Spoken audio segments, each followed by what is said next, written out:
Ladies and gentlemen, welcome back to another live segment. My sincerest apologies for being late. I got a little bit behind the eight ball in setting up the whole camera and everything else, but we made it. We're here. We got another live segment. It's another unboxing that I'm going to be doing here, ladies and gentlemen, and I do appreciate your guys' support. If not for you guys, this wouldn't be happening. This wouldn't be happening. And today's sponsor is WishDoit. Yes, WishDoit is the name of the company. They have sponsored this unboxing, and in the future, we're doing a deep dive review of one of their models that they sent me. And I'm going to be waiting a couple of minutes so people can stroll in. We're going to be taking a look at first impressions here. I want to completely unpack it. Now, it's fully sealed in the box, just so you guys know. I didn't even take it out of the clear coating. So this is a 100% true to nature unboxing that we're going to be doing here for WishDoit. And I have some other watches that we're going to talk about that is relative to the subject matter. And the subject matter tied into today's unboxing is affordable homage watches. It's a category that I'm no stranger to. I actually started off collecting with homage style watches. A little bit of unique designs as well. I didn't just collect homage watches when I started off, but that was on my radar. It is something that I put into my collection. And I know that some of you collect homage watches exclusively, and that's 100% okay. And we've discussed in the past what a homage and what I like to call a clomage is. So some of the watches that I'm going to be showing here is an actual clomage, right? Clone and a homage put together, a little savvy. But it's okay, man. However you like to collect, however you decide to put watches in your collection, it's 100% okay with me. And I want everybody to feel welcome on this channel when they're watching this kind of content. And I don't want to alienate anybody in their collection, because the range of what I've collected has been homage watches, super affordable Casios. I've got the F91W, as I normally do when I do a double wristing. So I appreciate every caliber of a watch, and every watch is considered worthy of talking about regardless of its price. I don't think that we should value watches based on its price value alone. If you do like to value your collection or your watch collecting that way, no shade on you. That's okay too. But we certainly don't want to alienate anybody or make anybody feel less than when we're talking about different styles of collecting and different ranges, okay? So with that being said, I do have another affordable company that we're doing an unboxing for. And if before we even get into it, it feels like this company is entering into the watch market, much like how Tandorio has, Pagani Design. There's a bunch of names, right? There's a bunch of names that have done homage or clomages, and that's how they've entered into the space. And they usually target giving you the most value as far as having the most affordable watch. It kind of feels like a competition on who can give you the best deal when it comes to cost. Now, when it comes to mass production and when it comes to those kind of watches on AliExpress or, just mass produced Chinese watches, right? We know that San Martin has taken the lead. And I believe and I feel that a lot of watch companies now are fighting for where San Martin was and fighting for that spot now. I feel like San Martin is slowly on the verge, and they're probably only a few years out from being considered or looked upon as a micro brand. Now, they'll never fully fit that category because more so micro brands only do website direct. We know that San Martin has a sister company called Jiangheng, where it is an actual micro brand that you could only purchase the watches directly from their website. So we know that they interact just like how they do. And I feel like somebody is, and listen, there's plenty of other companies that have very good finishing when it comes to their watches, and they compete when it comes to that space. But I would say it's safe to say that San Martin has taken the reins as far as finishing, as far as the overall package, even so much so when it comes to their bracelets, right? That's the thing that we look at first when we talk about this type of category of watch collecting.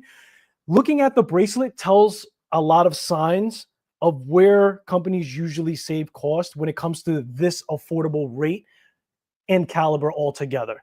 So, with that being said, I want to bring to the stage my Pagani design because that, again, is where I started for the most part. I mean, I purchased a lot of watches starting off.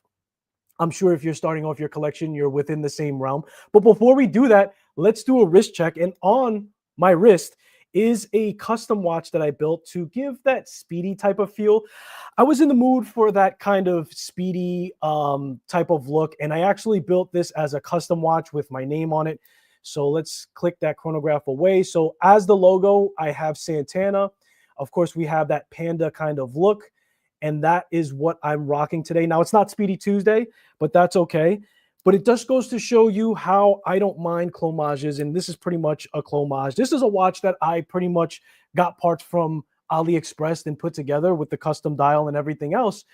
And I've been no stranger to that. So let's bring to the stage the watch that I'm talking about when it comes to the Pagani design. And we're going to do the unboxing very shortly. I just want to give some time for people to roll in. I was a little late, so I can at least wait for somebody to come in or for some people to come in. But this is the Pagani design. So this watch started out as a Pagani design. This is one of their older models. I can't remember the exact model.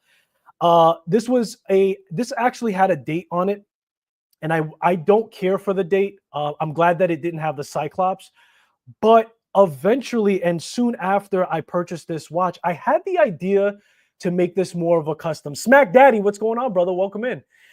I had the idea to make this more of a custom watch because I started dabbling with customization to watches and everything else. So this started off as a Pagani design, and just to show you guys, there's the Pagani design logo on here. I then figured out, the dimensions of the dial that I needed to do a swap out for it. And if you go on AliExpress, you can go to custom stores where they can put any random logo that you want, as long as the image is pretty simple. We talked about this a little bit on the last live when I showed you guys the watches that I built for my wife. However, my journey started with clomage watches, and to put my own spin on it, I think it started because of the Mercedes hands. I think that for me, because so many of the clomage or the affordable watches use the Mercedes hands, I was really exhausted and had a design fatigue of it. So I decided to do a customization to that dial, and then it led to me changing the hands. And in fact, my logo to the channel is the first watch that I put together from scratch. So on this one, I changed out the dial and the hands, so it wasn't a full build, right? It was already assembled. And I've given you guys tips on that too. If you don't want to do a full assembly, you can always purchase a watch that's assembled and then change out the parts as you go along and as you build more comfort with it. So this was one of the watches that I started off with, and that's the Pagani design technically. And I changed out a couple of things from that. So going from there, I'm going to show you guys a couple more watches that I've added to my collection earlier on, and then we're going to do the unboxing. But again, just to show you guys the reason why I like to include the affordable range still is because that's how I started collecting. And I definitely will get to another watch that's in my collection indefinitely because of a specific reason. So I'm not better than getting an affordable watch even still. I do have appreciation for what a higher cost can give you in specification, finish, movement. There's several different things, but the main thing is that I am always open to an affordable watch. So Smack Daddy, that is a what do you call that? A Zero Pass strap from the Anachronist shop. Lovely strap, brother. When I put this, so I'm actually doing a long video explaining my journey with this and some of the things that I've come across with making this kind of clomage and customizing it myself. And for the first time, I took off the J-style bracelet. So it's not actually a natal strap. This is actually a Zero Pass strap from the Anachronist shop. And I think you're on Watch Crunch, and this is actually created by Max Ma, the Watch Crunch creator. That's his strap line. And when I put this strap on here, I'm a rule breaker, right? I'm a rule breaker. It's technically a dive watch, and it's on a leather Zero Pass strap. And I'm not going to do any aquatic things in the near future. So I like to break a lot of rules. I like to wear two watches. I like to put leather straps on dive watches. But at the end of the day, it's a dust diver. So I'm no stranger to it, and I don't mind. But yeah, man, I think it actually looks phenomenal. And it's going to stay on that strap for a little while. How do you like them? I love them. I love them, especially the leather strap like you see here, Smack Daddy. I love the Zero Pass straps. I think it's worth giving it a shot and giving it a chance. I think you saw some of the things that I did on Watch Crunch presenting that as well. It's for sure worth the try, and especially if you're not trying to add any material underneath your watch, but you do like that NATO type of look to the watch itself. So it's worth giving it a shot. You are sacrificing that security measure that a traditional NATO will give you, but I'm not in SEAL 6 and I'm not doing any mud crawls. So I know that if I have a lug failure, chances are whatever scenario I am in, I'm probably have more things to worry about. So that was that. So moving on, again, still on the topic of early in the collection, I'll show you guys another guy that I played around with. Now this is a Vostok, yeah? And of course, I still couldn't get away from actually doing any customizations. I still did a customization to this. This was in part in fault by Teddy B. He did this video. Whenever you look back, this is the exact watch that he was showing in his video. And I saw it, and it was within, I think Vostoks or this one particular, this is the Amphibia.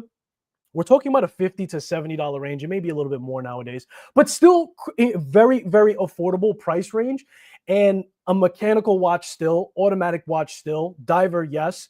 So another great option, right? So this is something that I added also early on. I actually did customize the bezel to it. So I matched the blue to that blue second hand. I thought that was a little snazzy.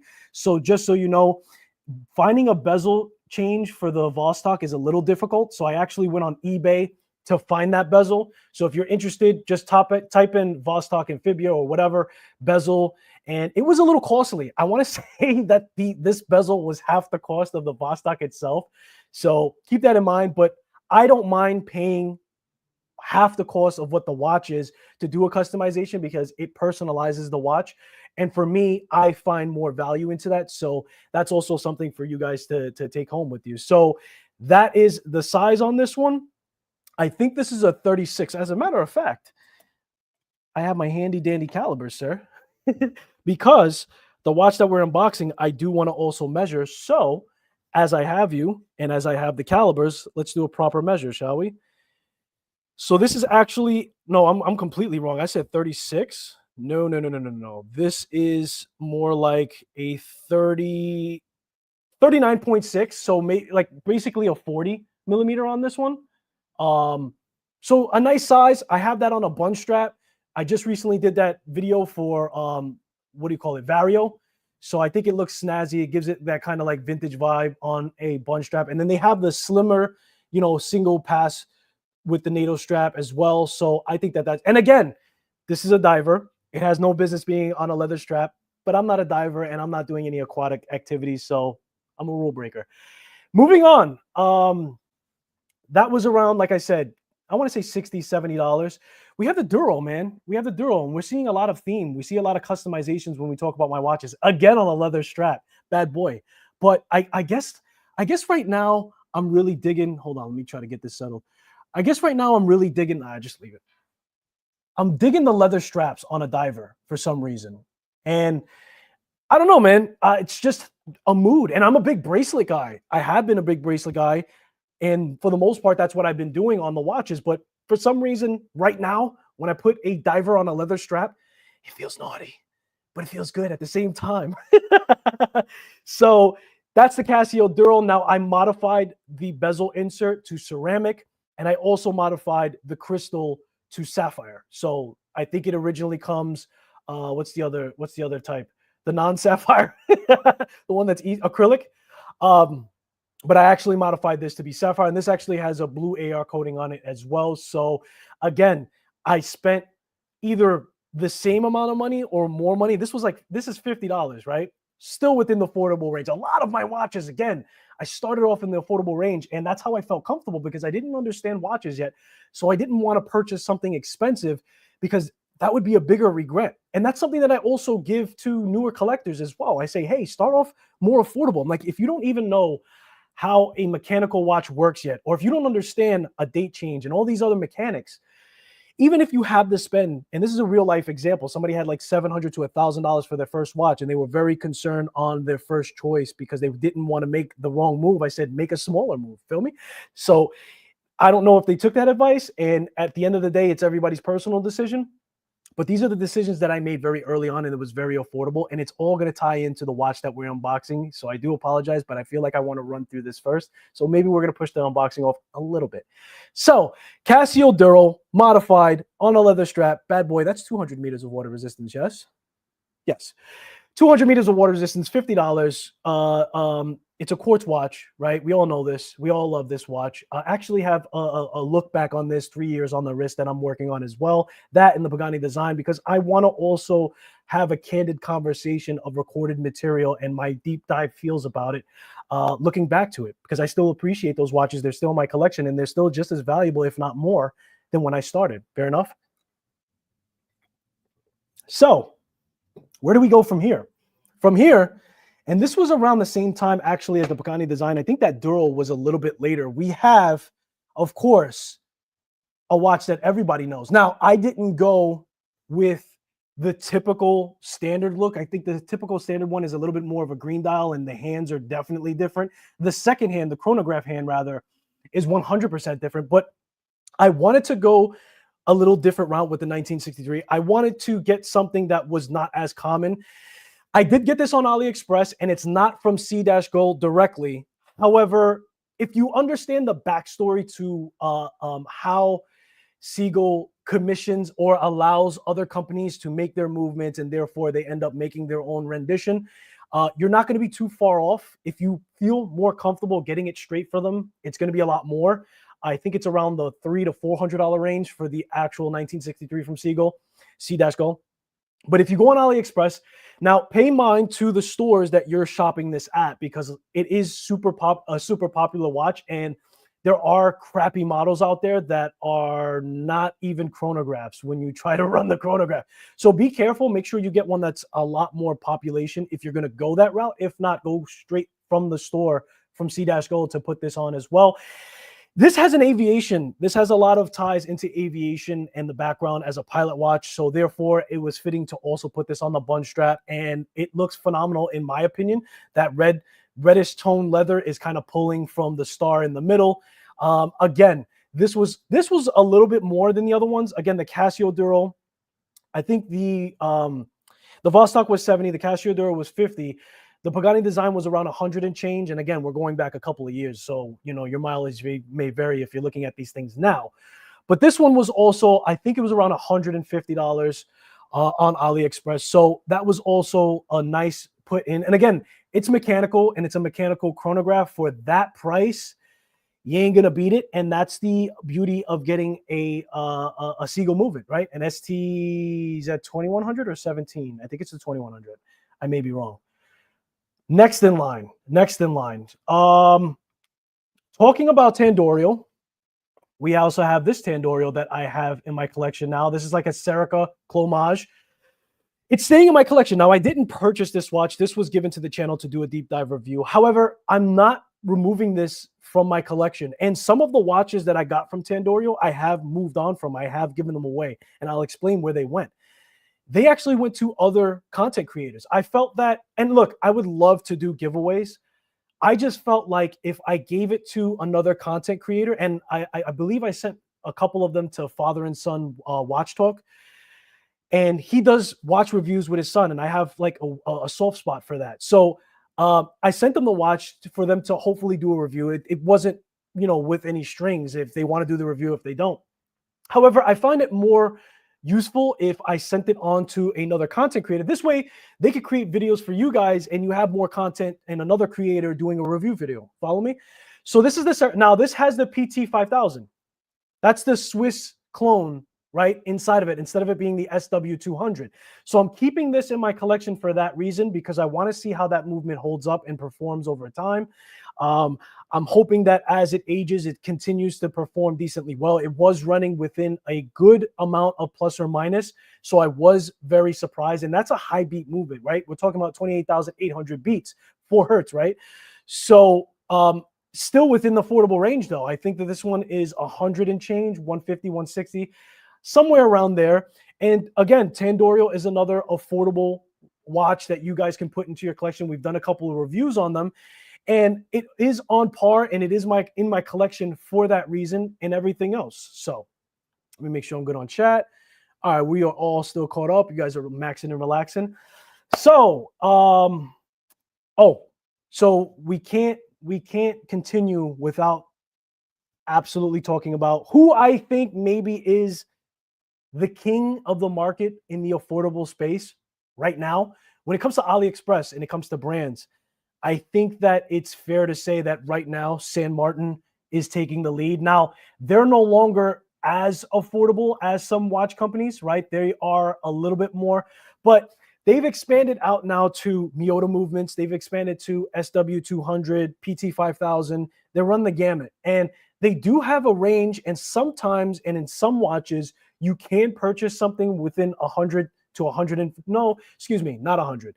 I think the lowest I've seen a San Martin is like 170, 200, maybe low 200s. So there are some deals that you guys can take advantage of sometimes with them, but most of the time when they come out with a new release, it is more money, especially when we talk about the other movements. So I think that for the most part, when it comes to the Chinese brands, I feel like most of them want to be in range or competing with, right? Trying to take some of San Martin's lunch, if you will. That will be very difficult to do at this point because they're bracelets, and that's where normally we see the saving in cost in affordable brands is in the bracelet. Even their bracelets are phenomenal. You talk about quick release, you talk about having the diver extension ready to go.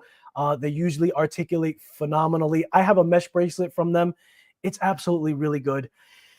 It's really hard now to call San Martin, or it's not hard to call them what they are, which is a mass-producing Chinese brand, to be fair, right? But we're starting to think and feel of them as an actual micro brand, and a decent one at that, especially when even outside of the Zheng Hong line, they're having their own identity when they come out with watches. They started off with a lot of clomages, and now they're doing unique designs. So San Martin is really starting to separate themselves when it comes to that category. It kind of feels like when we talk about Christopher Ward as a micro brand, it's hard to get out the words micro brand at this point when they're modifying their own movements like we see in the Belcanto. So San Martin for me feels like a slide into kind of like that micro brand space. And I don't know where they're going with it because they have come out with unique designs. However, they also have their sister company actually being a micro brand. So for me, it kind of is, I don't know if they're using San Martin to test the unique designs and then introduce it with somewhat of a different spin. I'm not sure. But yeah, man. And when we talk about the build quality, when we talk about bezel turn and bracelets and everything else, the quality is there for San Martin for sure, and you can't go wrong with it. So with that being said, let's remove that off stage, get my pretty face in here. Let's open up the WishDoit, shall we?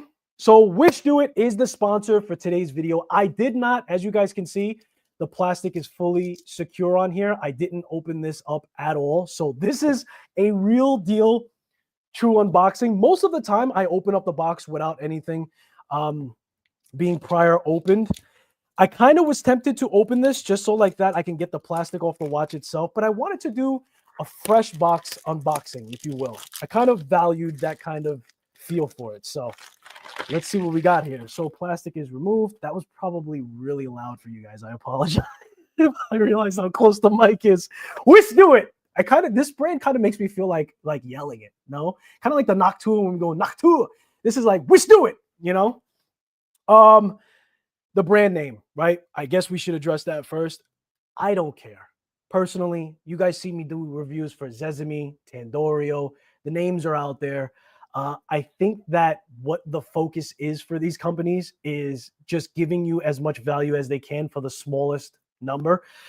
There seems to be a lot of competition in that space. Some brands do it very well. Some brands don't. And that's why I was interested to do this unboxing and unveil it and see what we got. So this is exactly how you're going to get it. This is a sleeve that's on it. So let's unbox that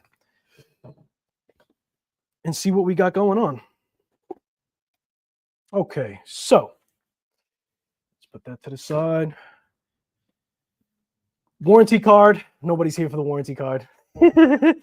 We've got a microfiber cloth, a bracelet sizer here, and I think that it is a pin system on here, but we'll find out very shortly. So inside the box, we have a little bit of bubble wrapping to secure the actual watch itself. And this box was pretty sturdy, I would say. Good enough. And it actually has some lining inside of here that's very soft as well. So you're going to be double protected when it comes to scratches. And when the watch is moving around during transportation, that's usually where you find that kind of issue. So we have a watch holder here, kind of like that firm watch holder. Take that off. And then we have branding plastic on there as well, right? So that's the WishDoit sign. Now, something that I understood was they recently remarketed this watch with their logo, right? So if you look at their website, which I have a link that sends you to Amazon to the watch that I'm showing you here today. But if you look at their website, they used to have actually WishDoit as a logo. They stopped doing that. They probably got feedback that they should just probably do a logo instead of putting WishDoit. But again, I'll be honest, I don't really care at this point what branding says on it, because I know for a fact that even if somebody says nice watch, they probably don't see the logo anyway. And I'll tell you guys what. So this plastic was in front of the actual dial protecting it. So that's actually nice. We have plastic around the bracelet itself. And let's bring this up on camera so you guys can see a close-up of it. And I'll tell you guys off bat, having this in hand, this actually feels pretty hefty. And I'm gonna probably weigh this while I have you guys. So let's move this. So this is the watch that I have for the unboxing. This is the watch that WishDoit has sent me. This is their Diver edition. Again, we can see that logo there instead of the actual total brand naming. It actually looks it looks pretty good on the dial, right? I like the range of color. It has not a fume, but a transitional dial from that blue to green. Now, this gives for sure, I think one of the Rolex watches kind of has this type of dial, especially with that green text that you see there and that green color around the actual aperture. I think it's the Rolex Deep Sea Diver. I think I'm not good when it comes to those watches, but you guys probably know.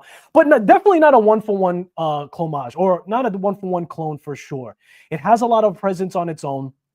Obviously, the indices, the hands are different as well.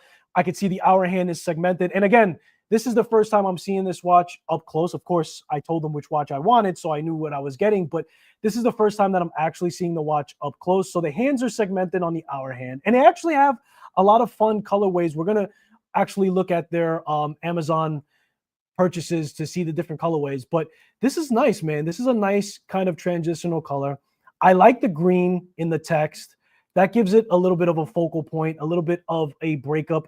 And I like the track around it as well. We have a ceramic bezel. This is 316L. Screw down crown, I believe. But you know what? Let's get this sucker on a scale. I'm going to unpack it.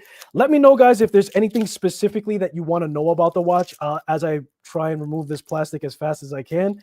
That's the only reason why I would do the unboxing prior, but I really wanted to do like a legitimately unboxing with you guys where I didn't even see the watch before you. And I'll tell you what, in hand, the watch has heft to it.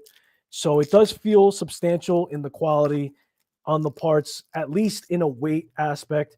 We are going to take a look at the bracelet right now. I'm going to give you guys all of my first impressions. We are going to do measurements on the entirety of it. They have some measurements up on their website. One of the things that I saw were missing, which I feel is crucial. I don't know if you guys do too. I think the size of the crown is important to mention. I think obviously they didn't mention lug to lug. You got to mention lug to lug. What are we doing? But the crown width is also important because I've had watches that I've received not knowing, and from the photos, the crown looked decently big. But then after the fact, the crown was smaller than I liked. So funky sounding, poorly translated brands names seems to be transitioning into simple logo branding. Yeah, and it does make a difference for sure. Like, it's one thing to know that the name is WishDoit or Tandorio or even Pagani Design, right? These are all not like names that we're used to if we're used to micro brands and other brands as is, right? But that transition is actually a thing that's happening. And I do agree with you. And I think it is actually better to do so, especially if your market's the Western market, if you're looking to sell these things in the US, having a funky name is going to hurt you. Is going to hurt you, I do believe. So changing this logo was a smart thing, and I do agree with that. I'm just trying to get the class taken off. Apologies, guys. This is the only thing about actually unboxing this live. I want to weigh this thing. Once I get the plastic off, I have a razor here. Let's not cut our finger on live. That would be that would be funny for you guys. All right, so I think I got all the plastic off here. I do like the case back. Let's see. Oh, let me get the camera up. I do like the actual case back on there. As you guys can see, it has the nautical theme. I don't know why we're not focusing. Hold on. There we go. It does have that nautical type of theme to it because it is a diver, right? It is a dive watch technically. This is obviously a screw down case back, and this is like that Rolex style case back, and I do have a tool set for that to remove it. But it's really nice, and it's a screw down case back. It has that engraving, which is not bad. Now, this is going to be extra tough to take off, so you guys are going to have to wait for the review for me to take that off for it. And I do think it's a screw down crown as well. Let's see. Yes, so we do have a screw down crown. Let's test the functions of it. Nice little pop when I unscrewed it. No issues there. First position, second position, which is hand movement, obviously, as you guys are professionals. It feels good, the interaction, actually. This is an I believe this is an NH35, right? And this actually feels pretty good and pretty up to par when it comes to the tolerances of the actual keyless works.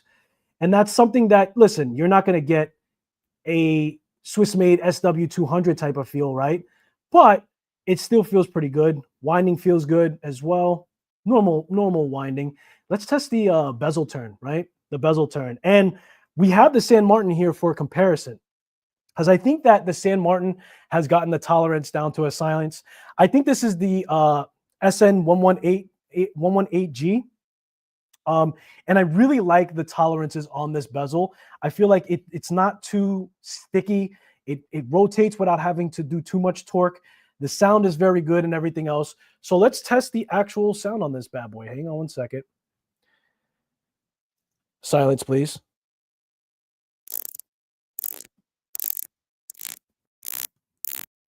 Not bad. Not bad, actually. A little bit of a settlement on the I don't want to say back play, right? Because some bezels, they have like a little settlement where they go backwards, but then they stop. So I feel like back play is when it's spongy and then it returns. So like you're trying to set it back to set it straight, and then it returns offset. So that's how I classify it. I don't know if you guys classify it the same way, but it does have a little bit of a settlement. And let me try to line her up and show you guys what I mean. So getting to the 12 now, that's not it. There we go. So it had that little bit of backplay. Let's do it again. Let me get these. I look crazy. Shh. Hold on. Let's get it. Yeah, see that? See that little right there? A little bit of a backplay, but not spongy, and it's not returning. And it does. Let's see if it lines up.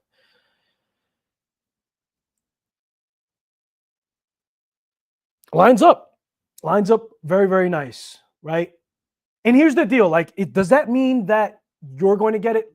I'm no shade on WishDoit whatsoever. This is not towards them specifically, but affordable watches in general, that's usually where they fall short when it comes to the bezel and everything else and the sound. And I've had some people have comments about that bezel turn. I'll let you guys listen to that versus the San Martin. Blissful Ignorance is in the building, and then you guys can kind of be the judge for the sound. So let's have a little bit of silence for this, so you guys can. So the first one is going to be the WishDoit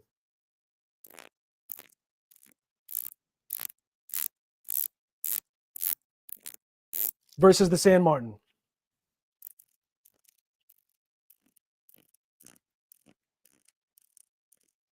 Okay, definitely a little bit more tactile on the San Martin for sure.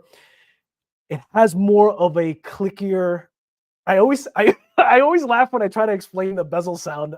I actually did a video, and I'm gonna do an edit, and you guys are gonna see the bloopers at the end. I said that the bezel turn is.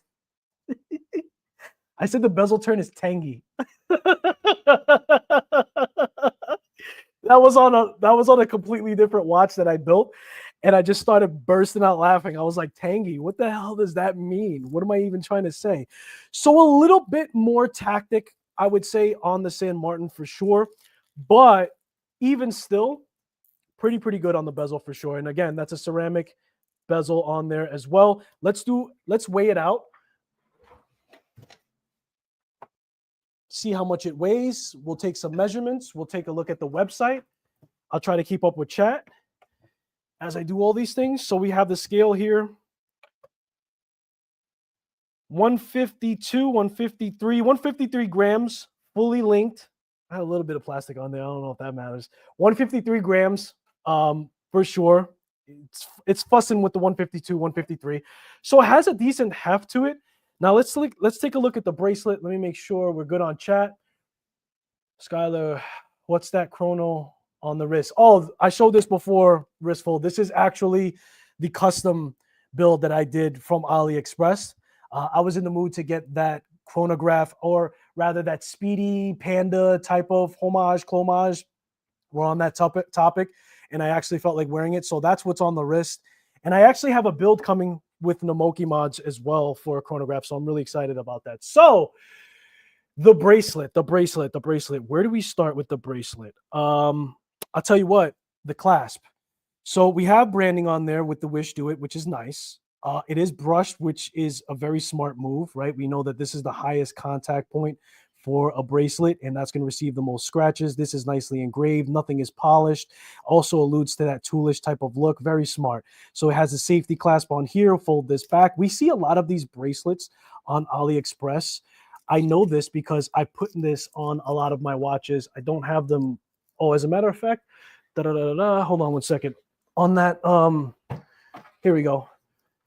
On here, this is what I had on the Pagani design before, right? So we see a lot of these bracelets, and this one actually, I don't know if this has a quick release. I think it does, and I think it's one of those friction. Yeah, so it has a friction fit quick release, but you know, our style bracelet. You guys know this clasp already, so we see that a lot on AliExpress, and I took advantage of that when I built that Pagani design as well. So this is their clasp as is. I don't think, and I'm not sure. No, this is a tooled micro adjustment within here, so this is going to be a little bit fussy. Not so much, right? At least this piece of the clasp holds that pin from shooting out when you do the adjustment, to be fair, right? So it's not going to be on the fly like I just showed you with the clasp that I got from AliExpress. But again, guys, this is where you normally see the savings on the watches of this price range. And we'll get into the price range of it as well. But I want to do the breakdown of the bracelet while I have you. So this is more of a stamped clasp. Now, this portion of it is really, really shiny, right? We have branding on here, which is decent, right? That's fine. But as you guys can see, you guys see how shiny this is? This is more than a polished shiny, for sure. So I don't know if this part is stainless steel. I'm not entirely sure. I don't think it is. I have some suspicion when it comes to this part. It's as it is, but it's more of like a stamp instead of a milled. Again, we have tooled adjustment for those micro adjustments, but it has a nice click. Safety class sits down. It doesn't seem to be loose. I don't see an extra pinhole here.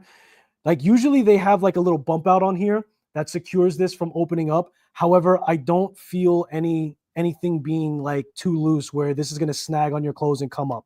See that? That's pretty secure. So they did a decent job for the clasp. Let me make sure you guys are good on chat. San Martin sounds kind of light on the audio. Does it? Nah, I thought. On my end, bro, that's crunchy. That's crunchy. I don't know if it's coming through on the mic. So, brush on the clasp. Again, we have a logo here to represent it. Okay, clasp. Not too mad about it. Let's take a look at the bracelet. So the bracelet entirely is brushed, which is fine, right? This is a tool watch, so it's not too bad. You know, sometimes you'll get like little chamfers, or the side at least is polished, right?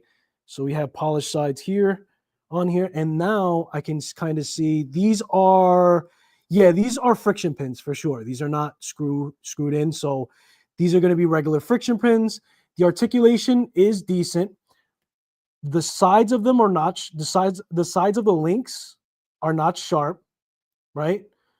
That's pretty good. The clasp, at least on the sides, are not sharp. Over here, it's a little crispy. I like to call it crispy. I don't know if I want to say like sharp, but it's crispy for sure. It's not buttery smooth on there. Let's see. This feels a little sharp, but I guess they figured that this is going to be down for the most part. But pretty smooth edges, not bad at all. Definitely not sharp on the links. I don't see any issues. We have brushed here. So we're not going to have the quick release, right? That's another thing. That's another missed opportunity. Again, a lot of the savings are going to be on the bracelet, so we expect this. Now, is it jingly or jangly?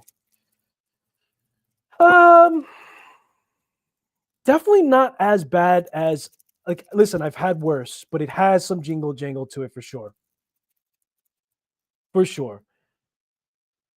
But we don't see any sloping when we hold it sideways as is. The tolerances between the links are a little spaced out for sure, a little bit.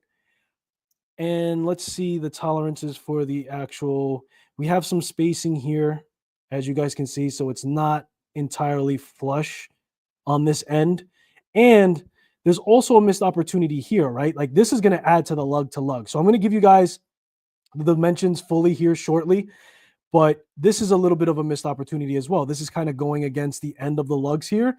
So it's protruding out from here to here. And for reference, I have a 7¼ inch wrist. I'll show you guys what that looks like.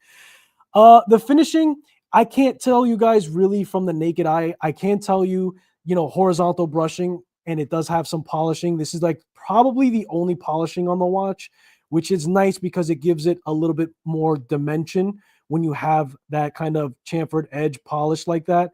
So not too bad. I don't think it runs through. No, it's on the top, not on the bottom, as is. There's a little bit of polishing on the case back, but not so much on the center. So decent. It's an okay bracelet, okay? And it's an okay bracelet, okay? Look, here's the deal. I'm not comparing this to a $400, $500, $800, and $1,000 watch. We're comparing this to exactly the market that it's targeting, right? It's targeting sub 100. Let's put it that way. We'll get into the exact price. But all things considered, I apologize. Let me put this on camera. All things considered, I think that the bracelet is fairly decent. You definitely can get away with wearing the bracelet for some time. You don't have to change it out right away. I don't think it's going to be extremely uncomfortable. Again, I haven't even put this on wrist, so I do have to put it on wrist. I am going to wear it for some weeks before I do the deep dive so I can give you guys a full analysis for it. But I have to say that the bracelet isn't bad at all for money spent. It is tolerable. Of course, we have missed opportunities in the diver extension and in the quick release.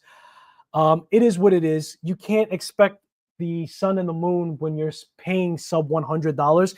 And I feel like these companies also understand that chances are you have bracelets to change out and or straps that you could change out for. So they try to keep margins very tight when it comes to doing the bracelet. And I'm not going to say that brands that sell more expensive watches struggle with bracelets, but I can say that there are still missed opportunities in watches that we spend hundreds of dollars more. So I could let them off the hook. I don't know how you guys feel about it. Maybe you feel that, no, I want all the whole kit and caboodle, but I feel like that for the price, we can accept it. I do, and I am happy that the edges on that bracelet aren't sharp. The clasp is a little crispy on some edges. I don't know if I want to say it's completely sharp. I don't know how they were producing these watches when they first came out. I think that they started, WishDoit, I think started in 2012 with another style watch altogether.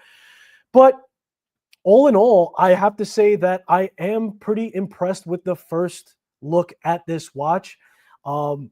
It does have a little bit of health. Again, 153, 152 grams in weight. Ceramic bezel. NH movement, NH35, I believe that we see a date wheel on there. Can't complain. Can't complain. Let me check up on chat. Let me scroll up. Hold on. Hello, Skylar, and greetings. Michael, hello, sir. I'm sorry. You sent this a while ago. I do apologize. Yeah, you sent that like 20 minutes ago. Michael, welcome in. Welcome in. Welcome in.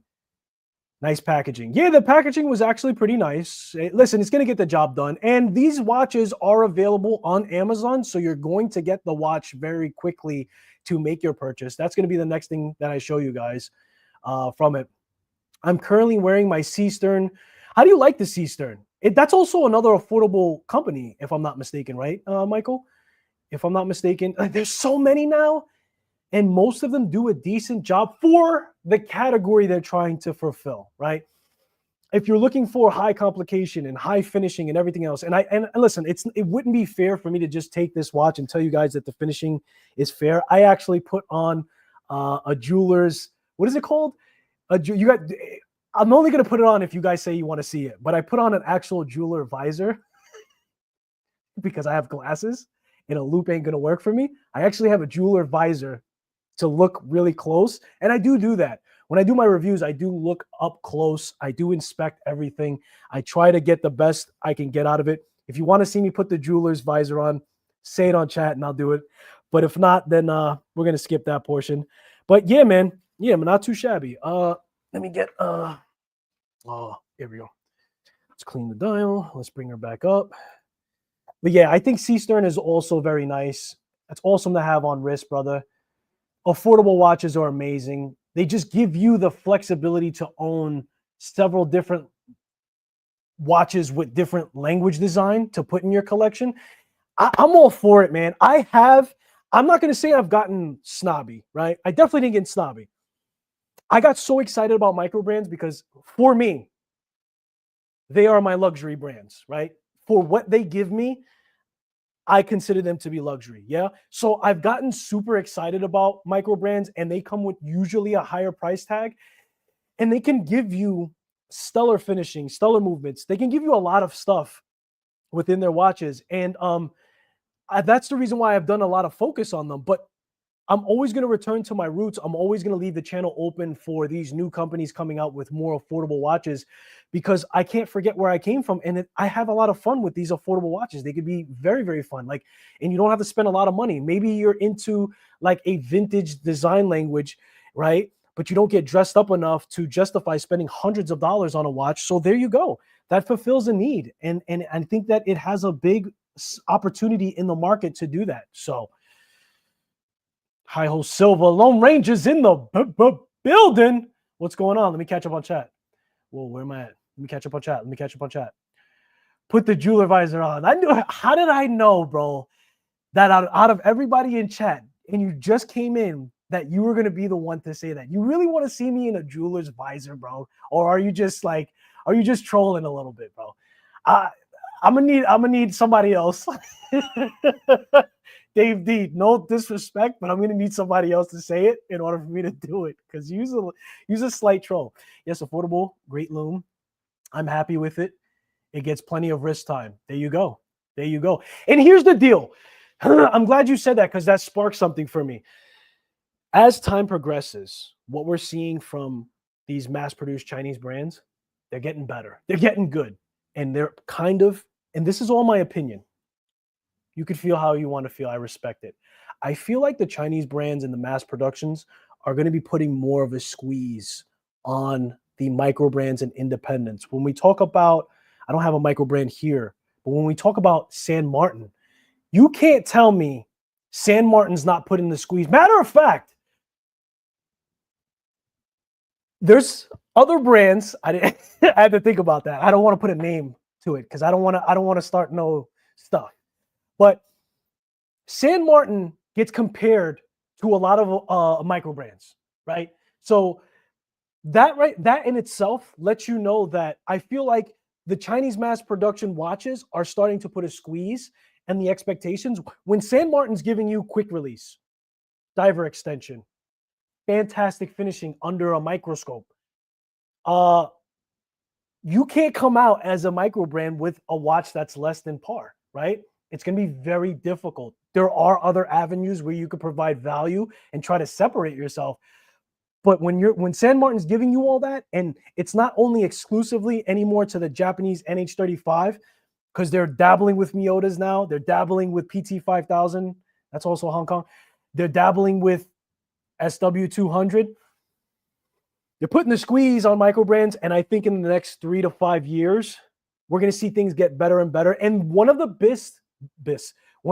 biggest misconceptions about brands that are all encompassing to your your Pagani Design, your Tandorio, all of them, is that if a watch is that affordable, it's going to fall apart on you. Can I tell you this? I've literally seen, and also other content creators, not going to mention who took that stance, and then after getting a clomage, they're like, not as bad as I thought. Actually, it's actually a decent watch. Just saying, right? Just saying. And maybe I would have been also swayed to feel the same way, right? When a lot of people are saying the same thing, you get a little skeptical, and you don't want to throw away sub $100 even. So maybe I would have also felt that same way, but I actually pulled the trigger on it way before I was on YouTube, and therefore I had the hands-on experience, and I knew that wasn't to be true. So I've been eyeballing a Boltony for a while. I have a Boltony in my collection. I have the Vacheron Constantin Clomage, that driver. I actually have a review coming out from that very soon. It's actually done. I'm just waiting to release it. But Boltony, who is it? I Like Watches. He does a lot of reviews on them, and he definitely stands by that. Matter of fact, I think he just came out with a video of them. Boltony's a good company, and their finishing is actually getting very good. I may pick up a Boltony that Jody reviewed on his video today. Got it. Boltony, I stand by Boltony. I have their Vacheron Constantin. Oof, what's the date? Yeah, I don't know the date, but it's the one that's a driver. Oh man, blissful ignorance. Visor. You really want to see me in the visor, bro? Why did I say that?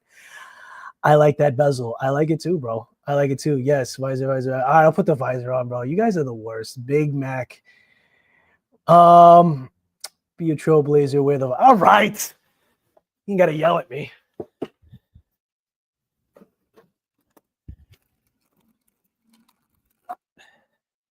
All right, let's see the finishing on this bad boy. Hold on, let's not spill the drink. That's a sin. All right. Finishing. Let's see the finishing.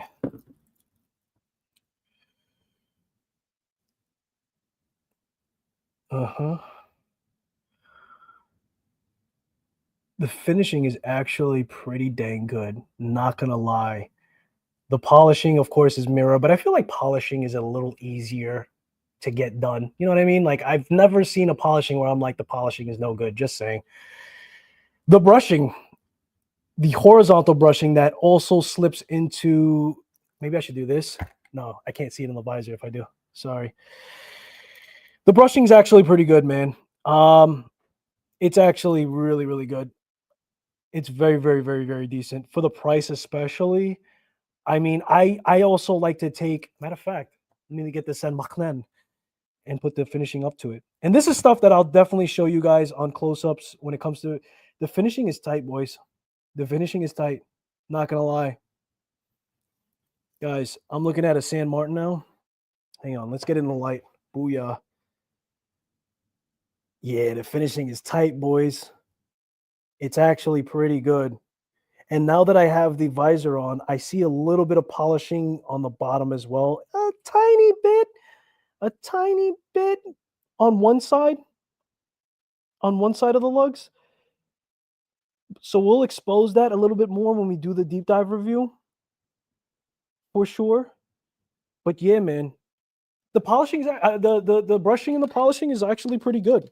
Now I got to see those lines on the polishing. That's the only thing that you could really see when it comes to polishing, to see if it's actually consistent, if it's a straight line, if it's actually nice and neat. You know, those are some of the things. But the brushing on this, I'm actually impressed.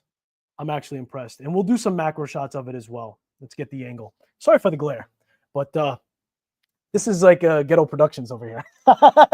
We don't have like a really crazy good studio. There we go. Let's wipe that down. Can at least do that. But the brushing on this is actually pretty nice. I think I spotted a little bit of polishing on the bottom. Not a crazy amount, but a little bit of polishing on the bottom. We're gonna take a look at the website. Oh, dimensions. Hold on. Sorry. Let's do this. Yo, last live I removed myself and the sound just I'm a little rusty when it comes to the StreamYard.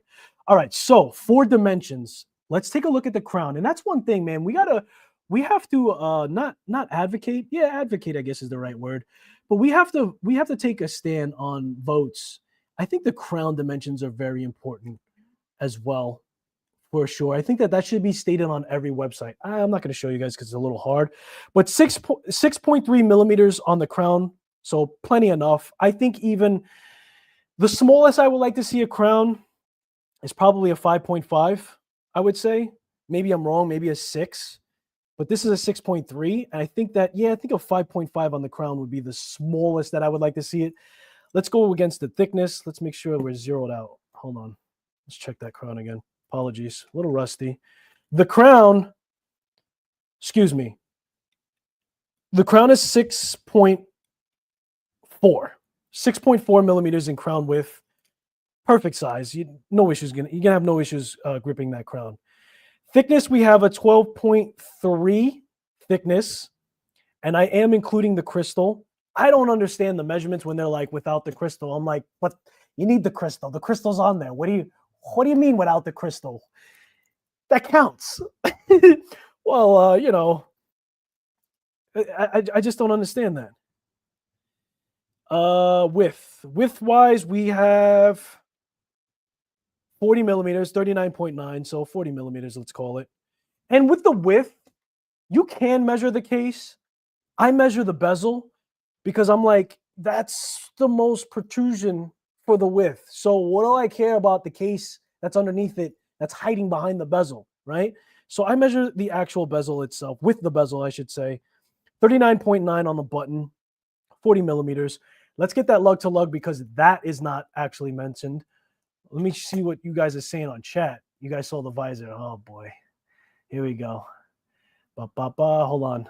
Let me catch up on chat. That ain't bad for $89 on Amazon. Exactly. The Omega Blue, Black Fade kind of. Yeah, they came out with that different grade of depth in their series, but there's also another Rolex wristful. I think it's the Deep Sea Diver. Check that out if you can. Put a link on that as well in chat. It's the Rolex Deep Sea Diver something. I'm not great with the model numbers and stuff for that, but I think that also has that kind of dial way to it. With that visor, your credibility is with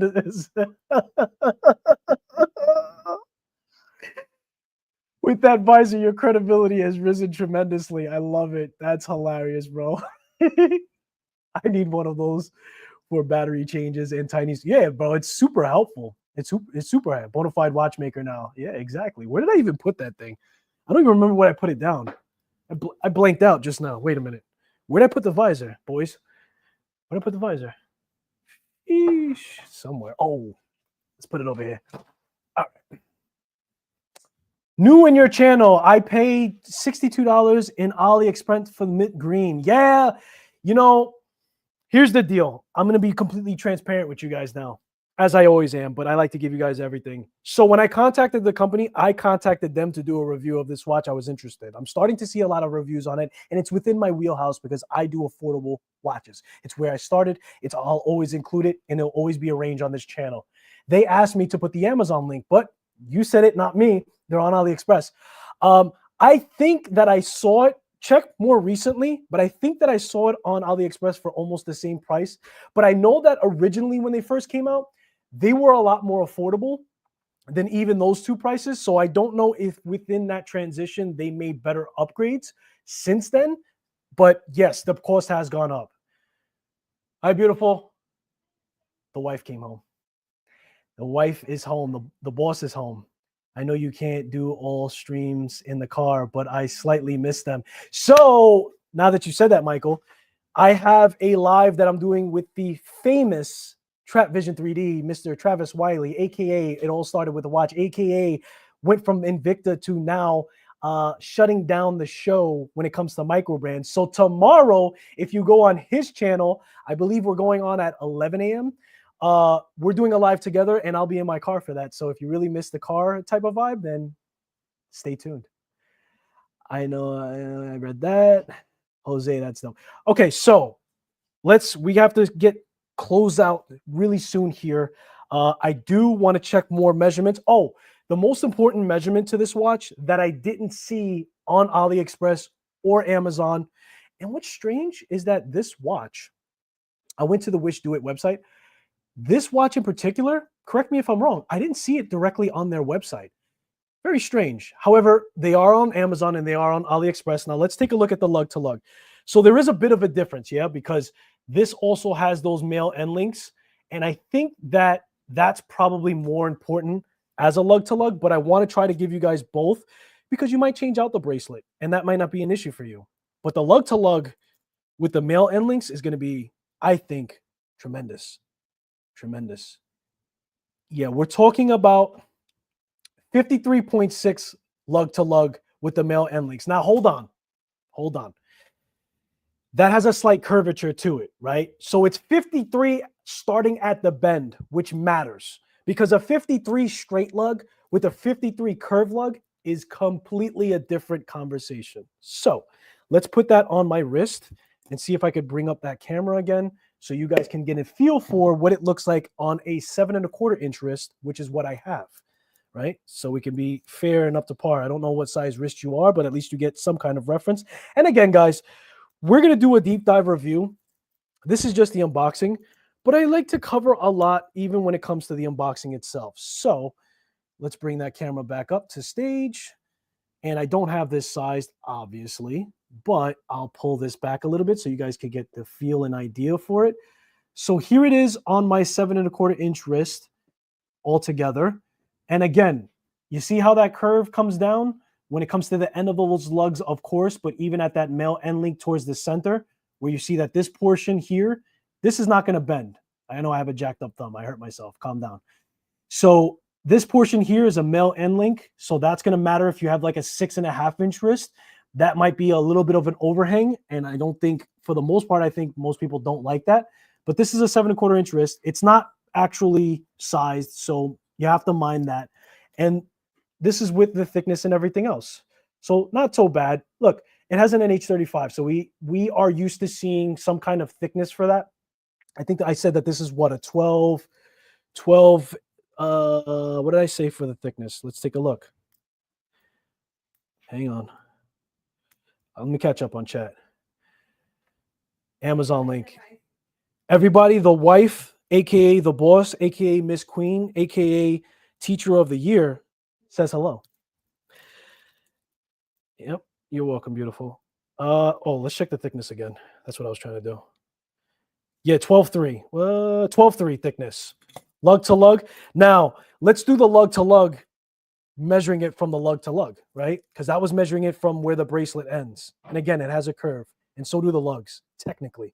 So lug to lug, meaning the actual case lugs, we're getting a reading of 47.6 versus what I said before, which is 54, just about 54, like 53.9, somewhere around that.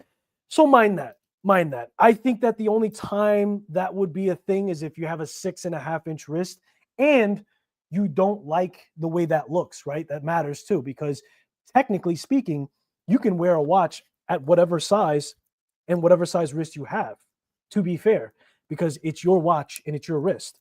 So I don't want to put, thoughts in the minds for those who don't mind it, but for those who do mind the actual measurements, I want to mention that. So Wristful Ignorance says hello, babe, to you. She goes, oh, hi. Happy Friday, she says. Friday vibes. Let's go to the website real quickly, guys, and then we're going to close out shortly. If you guys have any questions, if I missed any measurements, or if you have any other questions about the watch, I did want to look at the website for you guys, with you guys rather, This way we can just see how they're presenting the watch. Now, I gave you guys all the measurements. So I think this is where I went wrong. I was trying to make this full screen and I took myself off last time, which muted me. All right, so first taking a look at Amazon, right? So here we go. This is something that I couldn't give you guys, so that's good that this is the first thing that pops up. This is a BGW9. How could we tell? Because of that blue type of loom, right? So that alludes to that NH35 movement that we're no stranger to. $89 on Amazon. We know how Amazon shipping is, pretty reliable. Let's look at the different colorway. Can I show you guys the different colorway options? What's going on over there? Hang on one second. What's going on? Oh, you know what? I probably have to change this. Okay. So this is the watch that I chose. They're all $89. I actually think the range in colorways is pretty nice. So we have the watch that I've shown you guys. This is like a sandy color. We've seen this more popular in the colorways with the Addis dive and everything else with the sand dial, the dune type of dial, if you will. And again, we're going to have the same hands there. Another thing that changes is the automatic text color. I believe they're made to match the actual colorway that you're going there for the text. This one's a little different. This is like a silver dial, and then it has a focal point for the hour, minute hand rather, on an orange. This is one that I wanted. I actually requested this color, but they didn't have it available for a review sample piece. Oh, and by the way, I don't have to send this watch back. Full disclosure. So the watch is fully sponsored, and I don't have to send it back, to be fair, just so you guys know everything that's going on. So this is the watch that I actually wanted to take a look of, this kind of like blue colorway. I thought this was nice. It was a little different than what I see. So that is a little different. That's orange. That's a different kind of orange kind of colorway than I would expect an orange to be a little brighter, but still different than what I normally see. And then we have this mint green, which is phenomenal. I was struggling with choosing this mint green, to be honest with you. It was up in the air. I don't know why the blue dial won at the end of the day. I think that this won because when we talk about where this watch is going to land for a lot of people, I think this is going to be, especially for those people who are starting their collection, not necessarily the case. If you have been collecting for a while, you could still be interested in this. No shade. Just saying, blue dialways tend to win, especially with this gradient black to it. Yeah, to be fair. Let me check chat. Everybody take a second to click on the like button. Appreciate you, Michael. I really do appreciate that. So yeah, $89 on Amazon. Now, let's go to the website. Let's go to the website and check that out. So this is the website directly. Now, here's where I was a little bit, oh, wait, before we do that, I want to show you guys what I was talking about. And I hope that they're watching this. I don't know if they're going to watch a whole review that's an hour long, but just to show you guys, I gave you guys the measurements. I have the memory of a squirrel, so I can't recall the lug to lug and everything else and the thickness. But the thickness is here, 12. I think I got more than that, right? The strap width is fine. Strap length is, for me, I don't even know if this is necessary. Maybe if you have an 8-inch wrist, that actually plays a part. The case diameter, that was right. I got 39.9. That says 40. It's 150 meters of water resistance, 15 ATM. And just so you guys know, for myself, when I have to do the conversion, I think that's times 3.33, something like that. Maybe I'm wrong. But yeah, listen, I'm not going 150 meters. But what I don't see is that lug to lug with the male end link. I feel like that's important. And I don't see the crown measurement, right? We do get everything else, 316L stainless steel, sapphire crystal, ceramic bezel, fold over clasp, and everything else. Now, I told you guys that the clasp portion in the center, I'm not sure if that's 316L. I may be wrong. They're telling you that this is a screw down crown. This is a missed opportunity to put the dimensions of the crown. And in fact, I think that the lug to lug for sure is the bare minimum to mention on here. But I think that more brands should also mention the crown width, right? I think that plays a role. So let's go to the website. Let's check that out. And they have actually some interesting watches. This is a World Timer GMT. I'm actually decently interested on this, but I wanted to show you guys this because actually here, this is where you see the WishDoit actual logo on here. which they didn't do for this diver. They understand that they're going into a Western market, and a WishDoit on the dial probably won't work, even though it's not an eyesore. It's probably hard to read. I even had to blow this up to even read it on here. So you won't be able to see it, but people are going to nitpick it when it comes to the Western market. I know this because Sesame was a slapstick, Tandorio is a slapstick, and Pagani Design as a name. So I guess changing that to the WD was a smart move. But this is an interesting world timer, and it does say GMT. And another thing I wanted to mention is I didn't see a GMT hand, so I would imagine that the actual second position for the GMT function is a rotating aspect within it. I may be wrong. This is just a bird's eye view. But I did notice that on the website, they didn't have listed their diver, which I thought was kind of strange. I'm looking for that shop all, right? So shop all, scrolling down, we have some other different watches. I think this is where the brand started with this Richard Mille type of look. That's not my vibe. If you do like it, more power to you. Go for it. They have a lot of different renditions of that as well. This other watch, where'd it go? This is more of a fashion watch. I think most of you would agree. I have no issues with fashion watches whatsoever. You guys know my most important watch in my collection is a Michael Kors, because my wife gave me that 18 years ago, as she corrects me, because I'm her husband. I'm always going to get it wrong.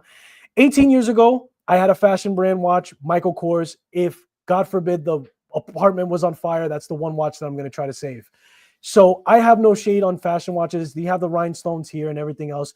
But my point was that I didn't see this diver listed on here. So I'm guessing that they're trying to separate the two when it comes to different markets. Now, we also have it on AliExpress, and someone mentioned in the chat, I don't remember who it was. Let's not end the stream. Someone mentioned in the chat that it was less on AliExpress. I'm pulling up AliExpress here. So 89 versus 84 on this AliExpress. Maybe it was a specific colorway. Let's run through the gamut. I don't see a difference in price here. So I don't think that there's a difference. Now, I was asked to list the Amazon link when it comes to it. Maybe they had plans of equalizing the price range, and Amazon just works out a better deal for them. So the link that you see in the description will be for the Amazon, but it is technically available on AliExpress as well. And this is a video that I was watching from nearly on time. So those are the two options, right? The direct website doesn't have it for whatever reason. I'm not sure why, but I think all in all, listen, first impressions, I want to be relative to understand that I handle Tandorios. You guys saw the reviews. I handle Sesame and everything else. Where would I place this?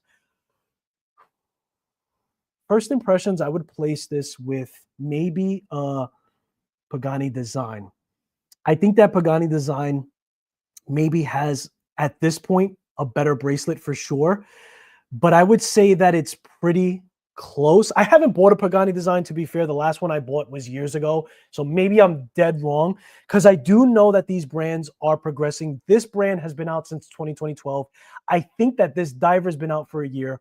I think that they've also been doing iterations and changes to it as well. I know that from when it was first released, I think I read somewhere that it was actually like 30 euros or 40 euros. Which translate close to the US dollar, right? But at this point, we see an increase in price, and I think that may be reflective to things that they're putting within the watch to improve it. Correct me if I'm wrong, if you own this for a year and you know the differences for sure. However, I know that they changed the logo and everything else, and I don't see super major issues with the bracelet. I can't say that the bracelet, of course, needs improvements for sure. But I know that that comes with a cost. And again, a lot of brands fall short that are even way more expensive when it comes to the bracelet. You get a lot of variation. You get a lot of in between, right? Where they could technically, and here's the deal. I don't really believe that like screw links are 100% necessary. Sometimes screw links back out and there's issues with it. I think that when it comes to screw links, like actual screws in the links, I think that you either do it 100% correct or you don't do it at all, because then you can have the misalignment when you're screwing in the link and you have to keep backing out the screws, backing it in. Sometimes that there's just terrible tolerance to it. And then also sometimes they unscrew themselves. So sometimes friction fitted pins are the way to go. And why get so bougie on something that you're going to adjust once, maybe twice a year, probably never again, because you have the micro adjustments on it, right? So to be fair, I don't actually be too crucial when it comes to having screws inside of links for the watch. I'm fine with friction pins. I've never had a friction pin fail on me, and everything else. So we know that a lot of the savings when it comes to these affordable brands comes from the actual bracelet. And I think that that happens because they are banking on people having a variety of straps, which is why we see them in a 20 millimeter. That all is intentional. That's not by mistake. A 20 millimeter lug width is the most typical or most common size that you see. It's almost like the universal, right, size. It's not, but it is, because a lot of brands use that size and we have a lot of straps for it, and that's what they're banking on. So I always leave it up to you. None of my reviews, none of my unboxings, nothing that I do here is a sales pitch. I'm presenting the watch to you. I hope that you do your homework. I hope that I'm not end all be all for your decision. I want you guys to buy responsibly. I want you to do your own homework. And I want you to make sure that the watch is for you in general. The channel here is just an avenue for you guys to see the watch and be exposed to it and kind of add to your research. It's not supposed to make you have a deciding factor, if you will. So if there's any other questions, let me know now. We are closing out very soon here, as we already rounded the hour. Let's see here. Who do we got in the building? Oscar almost messed up his perfect attendance, but then in the fourth quarter came out with the actual attendee. The wife says, "Hi, Oscar. You're famous in the Santana residence." Oscar is in the building, ladies and gentlemen. Let me catch up on chat. I think that that's all that I have for you guys. So we will catch up and then we will enjoy the weekend. I post a link in chat. You're the man. Everyone else, Oscar is showing love to everybody. Split pins have an inherent slight jiggle, and that's okay. Yeah, you know what? You might have just educated me on that. I wasn't aware that split pins cause an additional jiggle. However, that does make a lot of sense because obviously a screw is going to be a thicker material. Therefore, at kind of keeping together the links so much, there's a fair amount of play between this bracelet. Yeah, I'm not gonna lie to you, but solid end link for sure. I think it's a solid end link. Yeah, solid end link. I'm not mad at it. That's all I'm saying. I'm not mad at it. And in the deep dive review, you guys are gonna get the close-up shots of everything, so you can see that we are a couple of weeks out from getting that actually produced.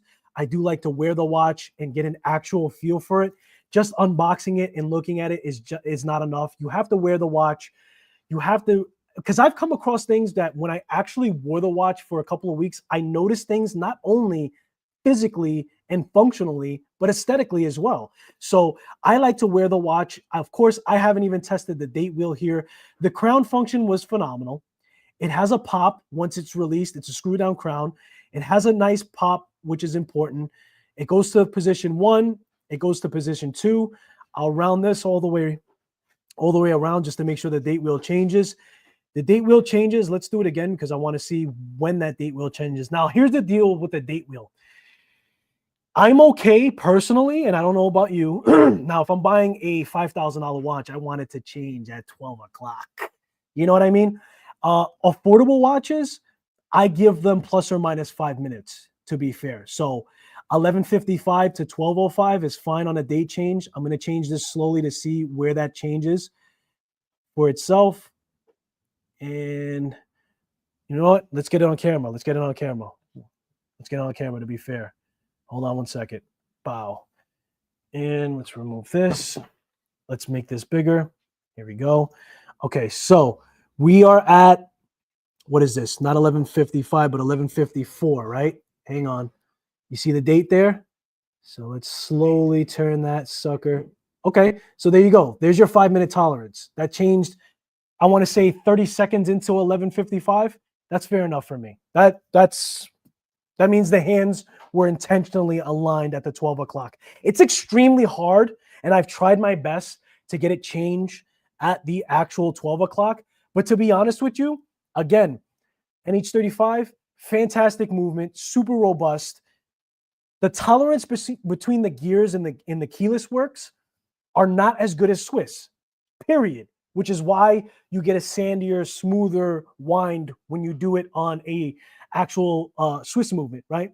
So when you're placing the hands, and I've taken almost an hour placing the hands after I was already good at it, to line it up at the 12 o'clock to get it to change at the 12 o'clock. And it also matters on how you change that gear.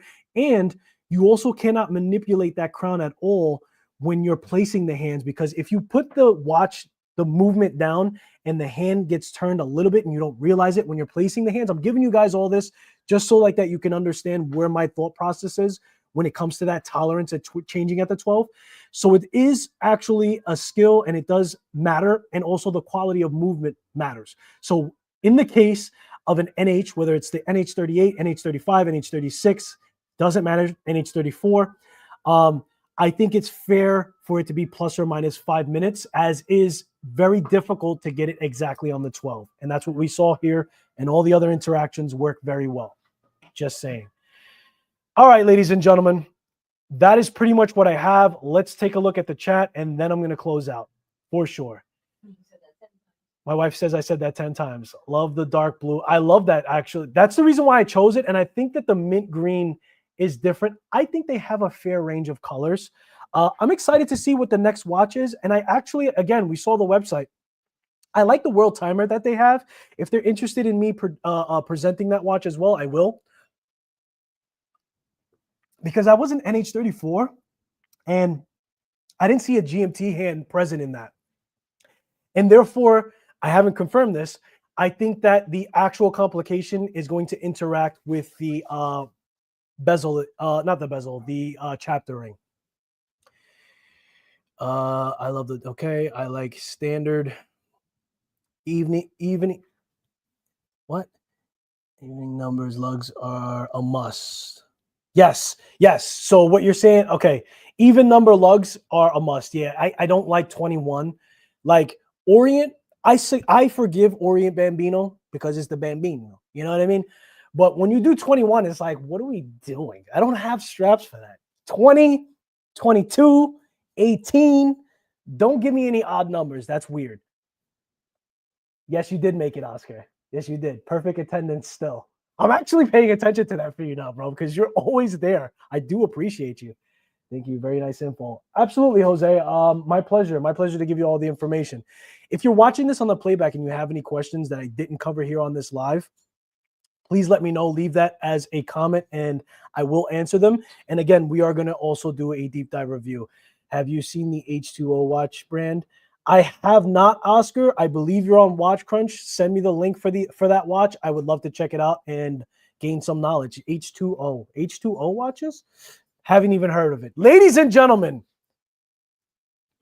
you guys were an absolute pleasure. This was a lot of fun. And if not for you guys, I wouldn't be able to do these things. So I do appreciate all the love and support that I'm getting. We will be covering this watch entirely. Today, I have a video coming out. It's a special video. You're not going to see a lot of watches on it. I'm doing a video today being released, I think a little later than now, maybe a couple of hours from now. Don't remember when I said it. But I did a video on my experience as starting a watch channel talking watches. So what I did was, unlike those channels that talk about doing YouTube in general, I talked about how starting a watch channel was for me, specifically talking watches. Some of the content is generally stated as it would normally for channels in the beginning half of it, but then it progresses into things that are relative to starting a channel talking watches. So if you guys have some time and you want to watch that video, check it out. It's a little bit of a long one, so maybe grab some popcorn. And yeah, tomorrow we're going live on the famous Trap Vision 3D channel, and we're going to be talking about a lot of topics on there. So I'm excited to do that. I appreciate you guys for spending your most valuable asset, which is time. And I hopefully will see you guys in the next one. Have a lovely weekend, guys. This was a lot of fun. Take care.